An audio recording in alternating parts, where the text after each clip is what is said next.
हर हर महादेव।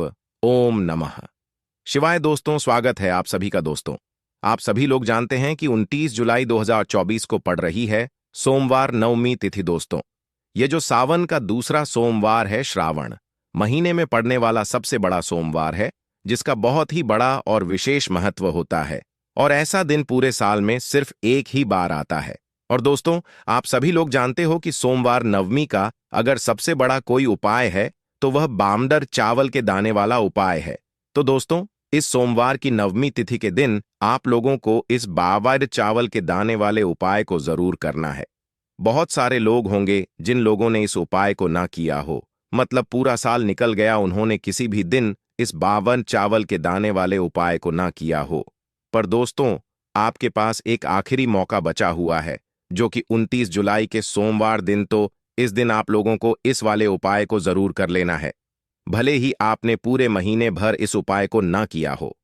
पर अगर आपने इस श्रावण महीने के नवमी तिथि के दिन अगर इस वाले उपाय को कर लिया, तो आपको इस उपाय को करने का वो फल मिलेगा जिसकी आपने कभी कल्पना भी नहीं करी होगी। इसीलिए आप लोग इस वाले उपाय को एक बार जरूर कर लेना, ताकि आप लोगों के हाथ से यह मौका ना जा सके और आपको इस उपाय को करने का फल मिल सके। दोस्तों, यह उपाय पंडित जी ने अपनी अभी की ही शिव महापुराण की कथा में बताया है, जिस उपाय को आज हम आपको बहुत अच्छे से समझाने वाले हैं। इस वीडियो को देखने के बाद इस उपाय को समझने के लिए आपको कोई और वीडियो को देखने की जरूरत नहीं पड़ेगी। तो चलिए दोस्तों, उपाय को शुरू करते हैं। देखिए, यह श्रावण महीने के सोमवार के दिन यह इतना खास होता है, इतना महत्वपूर्ण होता है।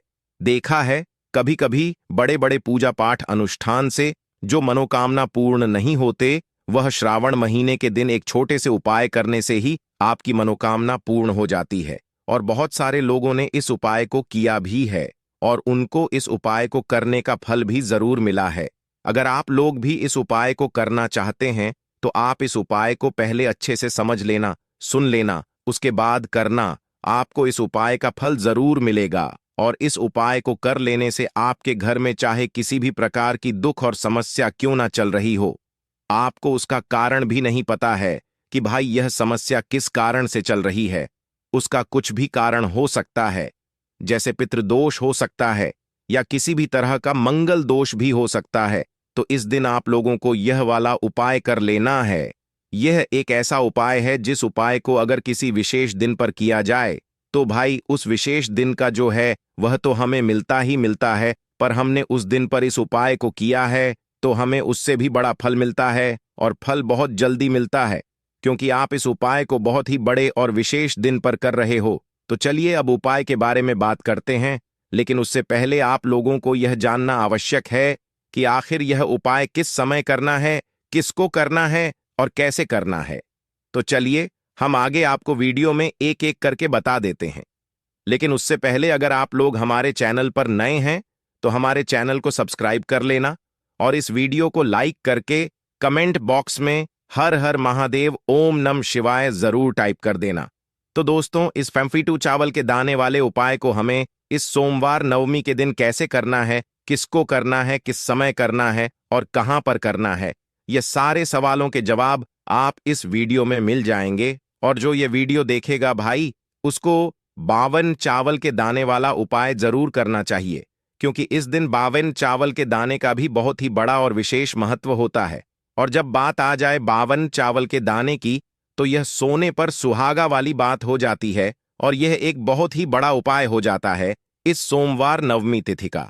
तो अब दोस्तों, इस 52 चावल के दाने वाले उपाय को आखिर करना किसको है, सबसे पहले हम लोग वह बात जान लेते हैं। तो देखो, घर की जो बड़ी माताएं बहनें होती हैं, उन माताओं बहनों में से कोई भी एक बड़ी माता बहन इस वाले उपाय को कर सकती है। और दोस्तों, अगर आप चाहें तो अपने घर में से सभी सदस्यों को भी इस उपाय को करवा सकते हैं। अगर किसी व्यक्ति की खुद की कोई मनोकामना है, खुद की कोई दुख और परेशानी है जो कि वह अपने लिए ही करना चाहता है इस वाले उपाय को, तो वह खुद अपने लिए भी कर सकता है। बाकी अगर कोई घर में से ऐसा है जो कि अपने पूरे घर परिवार की सुख और शांति के लिए यह वाला उपाय करना चाहता है, तो भाई वह भी कर सकता है, उसमें भी कोई दिक्कत वाली बात नहीं है। कहने का मतलब यह है कि इस उपाय को हर एक सदस्य भी कर सकता है और पूरे घर परिवार के सदस्य के लिए घर की बड़ी माताओं बहनों में से कोई एक माता बहन भी कर सकती है। माताएं बहनें अगर घर में उपस्थित ना हो या वह यह वाला उपाय ना कर पा रही हो तो फिर घर का कोई बड़ा सदस्य भी इस बायामन के दाने वाले उपाय को कर सकता है, चाहे फिर वह पुरुष ही क्यों ना हो, उसमें कोई भी दिक्कत वाली बात नहीं है। अब दोस्तों, इस बायमन चावल के दाने वाले उपाय को हमें करना कहां पर है? हमें इसे शिव जी के मंदिर में जाकर करना है। बहुत सारे लोग प्रश्न करते हैं, हर एक उपाय को करते समय क्या हम इस उपाय को घर पर कर सकते हैं? तो इस वाले उपाय को आप घर पर नहीं कर सकते हो। इस वाले उपाय को करने के लिए आपको शिव जी के मंदिर ही जाना पड़ेगा। उसके बाद में दोस्तों, जो अगला प्रश्न निकल कर आता है वह यह आता है इस उपाय को लेकर कि आखिर इस उपाय को हमें किस समय करना है, सुबह के समय करना है कि शाम के समय करना है? तो देखो, इस वाले उपाय को आप लोग सुबह के समय भी कर सकते हो और शाम के समय प्रदोष काल में भी कर सकते हो। अब अगर आप पूछो कि भाई सबसे उत्तम समय कौन सा रहेगा इस बाइपू चावल के दाने वाले उपाय को करने का, तो हम आपसे बस यही कहेंगे कि इस उपाय को आप सुबह के समय करेंगे तो ज्यादा बेहतर होगा। बाकी अगर प्रदोष काल शाम के समय भी करेंगे तो भी अच्छा होगा, उसमें कोई भी दिक्कत वाली बात नहीं है। तो अब दोस्तों, जो अगली सबसे बड़ी और महत्वपूर्ण बात आती है वह यह आती है कि सुबह अगर हम उपाय को करेंगे तो हमें कितने बजे से लेकर कितने बजे तक के बीच में करना है, और शाम के समय प्रदोष काल में करेंगे तो हमें कितने बजे से लेकर कितने बजे के बीच में करना है। तो देखो, सुबह जितनी जल्दी हो सके आप उपाय को करने की कोशिश करना। बाकी अगर किसी कारणवश लेट भी हो जाओ, थोड़ी देर भी हो जाए, तो 10 या 11 बजे तक भी आप उपाय कर लेना, पर 12 बजे से ज्यादा देरी ना हो। ठीक है, इस बात का ध्यान रखना। उसके बाद में दोस्तों, अगर शाम के समय प्रदोष काल की बात करें, प्रदोष काल का जो समय है होता है वह शाम के 6-12 बजे से शुरू हो जाता है। मतलब शाम के 6-12 बजे से लेकर 7-8 बजे के बीच का जो समय होता है यह समय प्रदोष काल का समय होता है। पर अभी जो मौसम चल रहा है, इस मौसम में जो है शाम बहुत देरी से होती है, तो आप इस उपाय को 7 हज़िनाट या 8 बजे के बीच में भी कर सकते हो।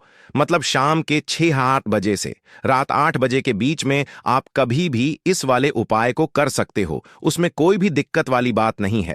अब दोस्तों, यहां पर इस उपाय को लेकर एक और सबसे बड़ी बात यह निकल कर आती है कि इस बामन चावल के दानों को हमें लेना कहां से होता है, और हमें इस उपाय को करने के साथ में क्या और कुछ भी सामग्री ऐसी होती है जो शिव जी के मंदिर लेकर जानी पड़ी ढाती है। तो देखो, यहां पर हम आपको बता दें। सबसे पहले आप लोग ये जान लो कि यह जो बाइमी चावल के दाने वाला उपाय है, सिर्फ और सिर्फ आप उपाय की सामग्री लेकर कभी भी शिव जी के मंदिर मत जाना, क्योंकि हमें भगवान के सामने यह नहीं दर्शा है कि अगर हम भगवान शिव जी के मंदिर आए हैं तो अपने फायदे के लिए आए हैं। तो इसलिए जो भी पूजन सामग्री है, उपाय सामग्री है, 52 चावल के दाने, इसके साथ में आपको पूजन सामग्री भी जरूर लेकर जाना है। देखो, अगर सुबह के समय उपाय कर रहे हो तो सीधी सी बात है, एक लोटा जल तो आप लेकर जाओगे ही जाओगे, वही एक लोटा जल। अगर मिट्टी का जल हो तो बहुत अच्छा रहेगा। मिट्टी का जल कैसे बनाया जाता है, इसके लिए हमने पहले से बहुत सारी वीडियोस बना दी है। आपके पास इस दिन एक आखिरी मौका रहेगा मिट्टी का जल शिवजी पर चढ़ाने का और उपाय को करने का। बहुत बड़ा आपको इस दिन फल मिलेगा। तो इसीलिए इस दिन हो सके तो भाई मिट्टी का जल चढ़ाना तो अपने साथ में कम से कम एक लोटा जल तो आपको लेकर जाना ही जाना है। अगर मिट्टी का जल नहीं है तो घर का जल भी आप इस्तेमाल कर सकते हो। इसके अलावा जो भी पूजन सामग्री है, देखो 52 चावल के दाने, यह अलग आपके रहेंगे, और जो आपकी पूजन सामग्री रहेगी वह अलग रहेगी। पूजन सामग्री में आप जो भी चीज लेकर जाना चाहे वह लेकर जा सकते हैं। एक बेल पत्र भी लेकर जा सकते हैं, उसमें कोई भी दिक्कत वाली बात नहीं है। वहीं अगर हम बात करें शाम के समय की, तो शाम के समय शिवजी पर जल नहीं चढ़ता है। इसीलिए शाम के समय आप लोग एक दीपक तैयार कर ले, जो कि गोलबी का, आटे का, शुद्ध देसी गाय का घी का होगा, है ना। इस बात का आप लोगों को ध्यान रखना है, और इस दीपक को आपको घर से जलाकर नहीं लेकर जाना है, भगवान शिव जी के मंदिर में जाकर ही जलाना है। इस बात का भी आप लोगों को ध्यान रखना है। अब दोस्तों यहां पर हमें इस बात को समझना है कि यह 52 चावल के दाने हमें लेना कहां से है। क्या हमें दुकान से लेकर आना है, या हमें अपने घर से लेना है, या कहां से लेकर आना है और कौन से चावल लेना है, क्योंकि चावल भी बहुत प्रकार के होते हैं। तो देखो, इन सभी सवालों के जवाब आप लोग एक बात में सुन लो कि भाई यह जो उपाय है, इस उपाय में आपको यह नहीं देखना है कि भाई कौन से चावल है कौन से चावल नहीं है। बस जो भी चावल ले रहे हो वह चावल का दाना सबूत होना चाहिए, मतलब साबुत होना चाहिए, टूटा हुआ नहीं होना चाहिए, कटा पिटा नहीं होना चाहिए। यह बात आपको ध्यान रखना है। बाकी आपका चावल बासमती हो या सादा चावल हो या कोई सा भी चावल हो, उसमें कोई भी दिक्कत वाली बात नहीं है। तो सीधी सी बात है कि आपके घर के रसोई घर में जहां पर आप भोजन बनाते हो, वहां पर जो भी चावल आपके उपस्थित हो, उन चावलों में से अपनी एक कटोरी भर लेना या एक मुट्ठी चावल अलग से निकाल कर रख लेना, क्योंकि हम 52 चावल ही यहां पर इस उपाय में लेने वाले हैं। तो हमें यह चावल के दाने गिनकर निकालने पड़ेंगे। इस बात का आप लोगों को ध्यान रखना है। तो अपने उस चावल की कटोरी में से या चावल में से बाकी ऐसे चावल के दाने आप लोग निकाल लो जो कि टूटे हुए ना हो, कटे पिटे ना हो, जिनमें कोई दाग ना लगा हुआ हो, है ना, अच्छे साबुत चावल के दाने, बांट पर दाने आप लोग निकाल कर रख लो और इन्हें किसी भी एक कागज की पुड़िया में या किसी एक छोटी सी कटोरी में आप लोग रख लो, ताकि यह सुरक्षित रहे। आपके एक भी चावल का दाना इधर उधर ना हो और आपका उपाय भी पूरा अच्छे से हो जाए।